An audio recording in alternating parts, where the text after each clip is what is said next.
Good day, Internet, and welcome to the 12th episode of Matt and Matt at the Movies. I'm your host, Matt Parkinson, joined by my very own aging action hero, Matt Jarrell. Why must you mock me like this? Well, because it's fun for me. But why? That's so cruel.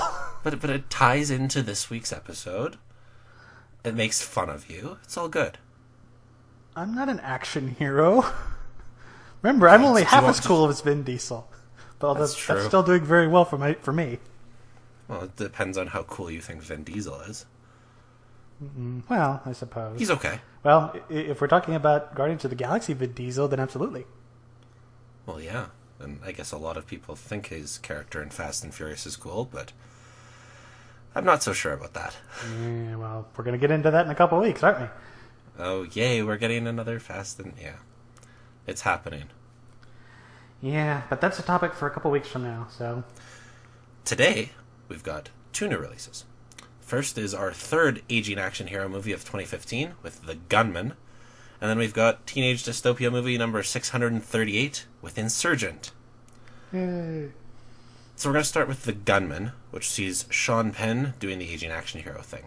He plays Jim Terrier, an ex-Special Forces guy who assassinated someone 8 years ago and now finds himself on the run from people who kind of want to, make sure that he doesn't tell people, and he's recorded all of this information, and they just want to destroy all the evidence.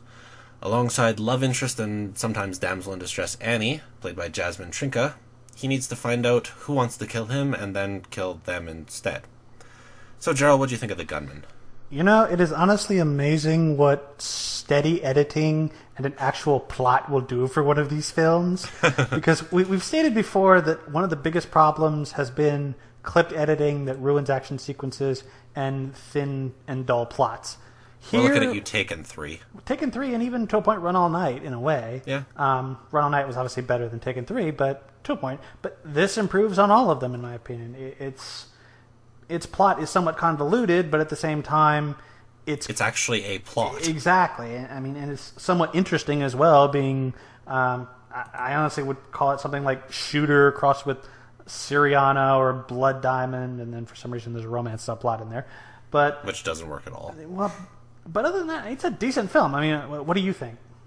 Yeah, it's it's the best aging action hero movie of 2015 so far. Agreed. Which is saying very, very little. True. Is more indicative of the genre than anything else. Sadly. But as just an action movie, yeah, it kind of works. Yeah, the action scenes overall, I think, are good. It gets, I think, a little goofy at the end with the big final climactic. I love that scene. Well, some of it works, but then, and I do think, okay, killing somebody with being gored by a bull is definitely one I don't think I've seen before. That's great. But it's still kind of goofy, especially because they parallel the whole matador symbolism with Sean Penn stalking these guys trying to hunt him down or whatever, and it's just kind of, okay, I get it, you're making a point, especially because matador in Spanish can translate to killer, so I'm like, yeah, okay. Well, that worked fairly well. I mean, it wasn't exactly subtle, but it's at least trying to do something more than just be Sean Penn beats up guys. Yeah, it's trying. Although, Sean Penn does just beat up guys. Yeah, and that's where it's like, okay, wait a minute, we could kind of lose things a little bit here, because it's still not the most original of plots or just happenings in general. Then we've got all of these supporting characters who, they're all very much supporting characters in this movie. I think Jasmine Trinka probably has the second most screen time, and she's a nothing character. Yeah. But we've got Idris Elba billed second, and he has 3 scenes, maybe? Yeah, 3 I think it is, because it's like, you get his intro scene where he first meets Sean Penn, you see him when he arrives at the stadium, and then you see him in the hospital, so yeah. 3 scenes. Ray Winstone isn't in it that much, although he's a lot of fun. I liked it when Ray Winstone was in the film. Yeah. So let me ask you this. I heard somebody else compare Ray Winstone to John Goodman in a way. He's like the British John Goodman. I think that's a fair comparison. I think so. That works. That works pretty well, actually. Yeah. Yeah, I like that, and I mean, he wasn't just playing a schlub loser character, but he was actually important to the plot, and he was probably the second best character in it after Sean Penn. So I think it would have been fun to see him get an action scene. Yeah, it's too bad. I mean, we're told his character's like this killer that's like Sean Penn type guy, and then we don't really actually get to see him do anything. Nope, other than just yell at Sean Penn because for some reason they decided to throw in the "you have brain damage" subplot into this for some. I got a condition. Yeah, I'm like, okay. Why is that subplot necessary? It's so that Sean Penn can't easily win everything. It's so that in the later scenes he can have headaches and fall down. Why is he coughing up blood? I don't know. He has brain damage. That doesn't just cause. It doesn't make sense. He's told he's to avoid stressful situations. So of course the rest of the film is a stressful situation. But he gets through a lot of it without anything happening to him. It's only when it's convenient. That scene reminds me of a scene in The Dark Knight Rises where Bruce Wayne goes into the doctor and says, he sees all these problems, you gotta retire, and then what does he do? He invents a MacGuffin to fix himself, so yay. That subplot to me was, the only thing hokier about it was the romance subplot as a whole. Yeah. Which, speaking of romance subplot, Javier Bardem. He's insane in this movie. He's chewing the scenery like no tomorrow. It's like he's still playing Silva from Skyfall. Except with none of the gravitas. Well, no. But that type of insanity. I mean, he chews the scenery, spits it back out, and then chews it up again. Especially in the scene where he's in his little country chalet thing, and I guess he's drunk or what have you. He's very drunk. Yeah, and he's just like, I mean, he plays a drunk person well, but it's so campy that it's just like, I can't. It feels really out of place. Yeah, and especially because he's supposed to be this kind of sub-villain, if you were, kind of like a first villain of the film, so it's like, he's not that threatening. No. Speaking of villains, did you find it predictable who the villain eventually was? Because I guessed it from the first scene we see the villain in. I was baffled, at least at first, because there's a scene where you see a guy holding a lighter, and I thought he was going to be the bad guy, but then, yeah, it comes to a point where, okay, yeah, it's obvious who the actual bad guy is here, especially when you find out that two of the other three guys who they're going after are already gone, so it's like, okay, well, there's only three of them. Well, actually, no, because after you get rid of Bardem, there's only two of them left, so, I wonder who it could possibly be. Yeah, it wasn't... I mean, the plot's... It's a little bit... It's not confusing, but it's... Needlessly elaborate? Sure. And yet it's also very, very simple when you get right down to it. Yeah, it's not hard to follow, but it's still silly. There's actually, I think, a scene or two where there's flashbacks that Sean Penn has, except they're... things we have just recently seen, so why do we need to see a flashback? And then because we forget after 5 minutes, Gerald. And then there's actually at least one of them that's something that Sean Penn wasn't even present for, so why are there flashbacks? That doesn't make sense unless we're trying to do, I don't know, some kind of multi-narrator thing, and I don't get the sense that movie was going for that, so yeah, explain. So speaking of Penn, he actually makes a pretty decent old guy action hero. Overall, yeah, he definitely beats up bad guys convincingly, although his rippling biceps are very much a distraction. Because well, the film doesn't take any opportunity it can to show him off it takes. No kidding. Well, that, and then they don't really look proportional to his head. It looks like they stuck his head onto somebody else's body. Like Sylvester Stallone's body. Yeah, actually, there's a scene where he's in a hotel, the bathroom of this hotel room, and it's kind of, he's facing the mirror, and we're looking at him from the side, and yeah, he really looks like Stallone. The similarity is unmistakable. So you wonder if he had to take anything to get that body. But we're not going to go there. I'm not going to go there because that's his choice. It's not like it's an athletic competition. Yeah, it's a movie, but still. The point is, he got the right type of body to pull off being a convention action hero. I don't know about his every time there's a pause, he smokes a couple of cigarettes habit. Yeah, well, it just feels weird because we have, like, at the beginning, he looks like kind of a young guy, and then, okay, yeah, we have 8 years past, but it doesn't look like 8 years have passed. It looks like, I don't know, 20 years has passed. And, I mean, the only reason is that they took the dye out of his hair. Yeah. It's kind of disconcerting in that respect.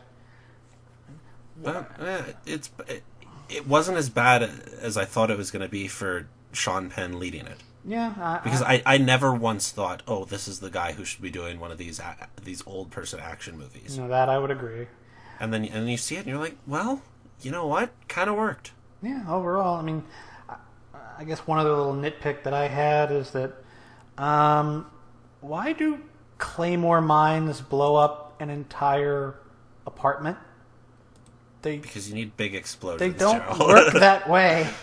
Big explosions. No, they don't work that way. They're one directional, and they're not going to produce a gigantic explosion. They're shrapnel weapons. I mean, same thing with the grenade. The grenade that blows up the car at the chalet. Like, no, a grenade is not going to do that. A grenade is a shrapnel weapon. Big explosions. Ridiculous writing. So, funnily enough, this movie is actually directed by Pierre Morel, who did the first Taken movie. Yeah. And you can tell. You can kind of tell. Yeah, there's a few of those action scenes that are eerily reminiscent of Taken. Yeah, but at least this is someone who knows how to make an older person look like he's a competent action hero. This is true, unlike Mr. Megaton. And the plot's at least kind of a plot. Kind of, yes, but if we're going for silly plots, we might as well jump over to plot copy pasta, because Insurgent. Yeah. Insurgent picks up right where Divergent left off, with Trish Pryor, who's played by Shailene Woodley, and her boyfriend Four, or Tobias is his actual name. Don't call him Tobias. He'll get mad at you. We'll get into that. Played by Theo James, who are on the run from the evil and ruthless leader Janine. But all the while, Janine's looking for a box that she believes will solve the Divergent problem. Mr. Parkinson, what did you think of this film? We've now seen 2 of these movies, 2 out of 4. And what I'm thinking is that instead of splitting the third book into 2 movies, we should have condensed all 3 books into 1 movie. There's so much nothing in these movies. Yeah, I mean, I said copy pasta because it's literally, they took the script, copy pasted it over, they deleted some of the training montages, and you have a new movie. Oh, and they cut Shailene Woodley's hair. Yeah. Because that's how you show your sign of rebellion. You cut your hair. Yep. She doesn't even do it for that reason. She just says, "Oh, I needed a change." Oh, okay. Yeah.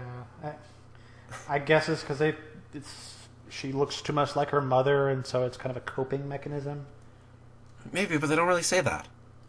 Well, I mean, they don't say it, but I think that's a thing that you could see, because of the fact that she does it right after having a nightmare where she sees her mother. Maybe. But yeah, I understand what you're saying. There's that. So, I mean, acting-wise, it's a mixed bag. I still think Shailene Woodley is decent in these. I mean, see, I didn't. She's good in other stuff. She's not good. Well, see, that's where I would place kind of a caveat is, I wouldn't call her great in these. I mean, obviously, stuff like The Spectacular Now and The Descendants, she's a heck of a lot better. But yeah. I don't think she's bad. I just think that the material she's given is bad. And well, so it's most definitely that. Yeah, and so, I mean, there's only so much a good actor can do if you've got garbage material. And unfortunately, most of the story of Divergent and Insurgent and so on is pretty lame. And then we get to Theo James. Theo James is terrible in this. Snore. He's so bland. And then you have to pair those two together and try to make us buy their romance? I don't think so. Romance? What romance? There's like 2 scenes of it. Well, that's actually... that might be an improvement over the last one. In one sense, yes. Because we don't have to focus on it. Well, yeah, in one sense it's an improvement because we don't have to focus on it, but it's a drawback because this is also supposed to be a love story to a point, and okay, sure, I don't really buy your chemistry. I didn't buy it in the first one. I don't buy it here either. No. Then we get Kate Winslet and Naomi Watts both in this movie. Kate Winslet, again, is being Javier Bardem. It's like Javier Bardem. She's chewing the scenery. Yeah. Especially when she's ranting, like in one scene, a little bit towards the end, kind of like the final third or so, and it's so campy. It doesn't really work. No, it doesn't. But Naomi Watts she's there. She's there. Well, you can say this about a lot of these characters. Like, okay, Naomi Watts is there. Octavia Spencer is there.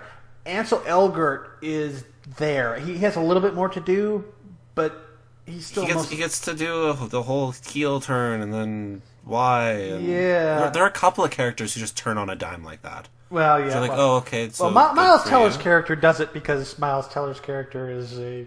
I know. Is a snake who will turn at the slightest provocation because he wants to save his own skin. Actually, I don't want to say I like his character. Because he has these funny one-liners that kind of get to me here and there. He talks unlike anyone else in this movie. Yeah, he talks... It's really weird. He has a completely different affect from everyone else. It's like he walked in from some kind of other comedy film where... I know who he reminds me of, and you're going to hate me for this. He reminds me of his character from That Awkward Moment, who uses sarcasm as a shield. Right. It's kind of the same thing, where he snarks a one-liner, and he taunts Shailene Woodley, and it was funny to watch Shailene Woodley try to knife him. But yeah, but Teller's not bad in this. I mean, he still comes nowhere close to his performance in like Whiplash, for instance. So, So what I did like, I liked the parts, the simulation parts near the end. Mm-hmm. Oh yeah, I think those were easily the best sequences of the film. It was like when the film actually started to do something, it got better. Isn't that amazing? It progressed its plot. It gave you good action sequences. Largely, it even gave you depth to the characters. Exactly, and I think the one depressing thing about those scenes at the end is they're in service of the MacGuffin box. Yeah, that's... They find it, and it's this mystical thing, and she thinks it's going to have the solution to the Divergent problem, and then it doesn't. Because of course it doesn't. Because of course it doesn't. No. We still need more movies. Which, that raises the question, especially with that final shot, where the heck is Allegiant going to go? And then especially because that was 2 films. I have no idea. I mean, I haven't looked at any of the plots from the books. I haven't read the books, so I don't know. I haven't either, but... I don't know where it goes. Yeah.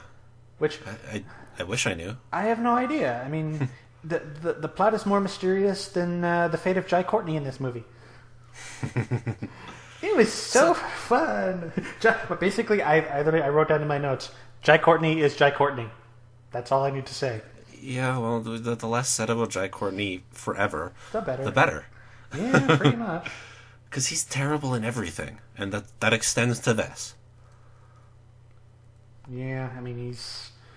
I can't think of much in the way of film that he's been in that I've liked. So, yeah. Not to hate on people, but I haven't seen anything that he's done that's good. Yeah. So, another kind of goofy plot hole that baffles me. So, that train sequence when they first get on the train... Yes. And it goes into this all-out brawl. Which was kind of fun. And then, how does it end? It ends with 4 saying, "My name is Tobias Eaton," and the leader of the people on the train says, "Oh, we've been looking for you." Why did he just not say, "This is my name" at the beginning? Why wouldn't the people who are looking for him not at least know what he looks like? Yeah, it's like, okay, that doesn't make sense. What also doesn't make sense is the contrast in CGI. The CGI for the Chicago skyline kind of looks mediocre to me. Okay. But then you get into the dream sequences, and the CGI is beautiful. Yeah. So it's like, oh, if only. I mean, and that's not a big deal to me. I mean, it's not a huge, but I mean, it's something I know, especially because of the number of pan shots they do of the skyline. It's fair enough. I mean, it opens with a pan shot, it closes with a pan shot, and there's pan shots throughout. Yeah. It's like, okay, can we stop this, please? It's getting distracting. So, yeah. We haven't even touched on how much the film wants us to think that Triss is the special one. She is the special one, and you will accept this no matter what. We must find the special one. Jump cut to and Triss. Then it cuts right to her. Yeah. Like, subtle movie. Your editing in case you is hadn't understood it by the fact that she basically did all of the things in the first movie. Yeah, or... And is still the protagonist here. If you've ever read a young adult dystopian novel ever, or if you've ever read Joseph Campbell's Hero with a Thousand Faces, or any other Chosen One narrative ever, duh, of course she's the Chosen One. It doesn't take that much hammering it home, and the film thinks it does. It's like, divergence. Like, we get it. Thank you. Go away. I mean, there's one scene that exists just to show us how special the special one is. Yeah. She's just special. It's like, oh, you're the special. You're the most interesting person in the universe. That's you, right? Yes. Yay! And for those of you who don't recall, yes, I was just referencing the Lego Movie, a much better parody of the Chosen One narrative. Go watch that instead. Insurgent. Definitely go watch that. Insurgent is, like we said, it's a rehash of Divergent with a couple new elements. It's boring. The characters are largely just there because they're there. The plot goes nowhere. It especially it dead ends itself. I have no idea where it could go from here. I mean, the only thing is another arbitrary character turn. Yeah, more than likely. I mean, it was a shock to see that final scene, but I was like, okay. It wasn't even that bad. No, it wasn't. I'm not saying it's bad. It was surprising. Well, not bad, but not surprising either. Like, they have a moment earlier on that kind of foreshadows it. Yeah. I mean, well, kind of, sort of. Did it strike you that it seemed like they were related? No. Because, like, when they first see each other and whatever... Just that they had history. I didn't get it as they're related. Maybe they are. I don't know. It would be interesting. I mean, they don't say that, and I could easily be reading into that, and that's fine. It just... It's something that might kind of went through my brain when I was watching that scene. No, didn't. Maybe it's just because of the actors. Yeah.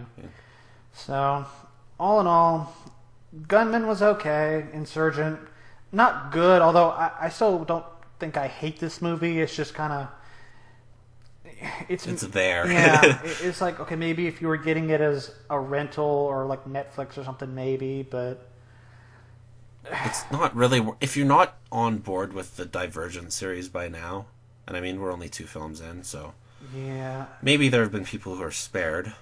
Yeah, I actually really like your idea of taking basically the good 20 minutes of each film, maybe 30 minutes, and then combining them, and that'll add up to... Well, that'd be a really fast-paced, really entertaining movie. Yeah, I mean, you make it like a scant 85, 90 minutes, and it works. I mean, it doesn't take much to establish a Chosen One narrative. They're special. No. It's obvious they're the Chosen One. You bring in a few supporting characters because this movie's bloated with supporting characters. Reduce the number of those. And your plot is largely straightforward. And boom, you've actually got a pretty decent young adult dystopian movie. Instead, I mean, it's trying to match up with Maze Runner for one of the worst exposition dump finales I've ever seen. Do you know how disappointing this movie was? They build an army in this movie and don't get to use it. Not for more than 2 minutes of screen time. Yeah. That's disappointing. It was, unfortunately, but... We should be getting an all-out war, and we don't get it. Maybe it's coming. I guess... I don't really see how. Watch this go like the Hunger Games model, where we're going to start trying to do the Civil War, and... Can we just not? Can we cancel the other 2 movies now? That would be... Well... I don't even want to see how it ends. I don't care. I do, just because I'm... Why don't you? You're the one who's really obsessed with completionism. So That's how much these movies have bored me, and how little I care about them. yeah, I understand. I mean, I would at least say make them just one, not two. But yeah, I just it's so disappointing with this movie. So I would say at most these are both rentals this week at most, but you're not really missing much if you skip them. So yeah, They're things. they're things. They exist. There's just more movies in 2015 that are mediocre at best, Yep. and that's been the vast majority of them. Unfortunately. We'll get good movies soon.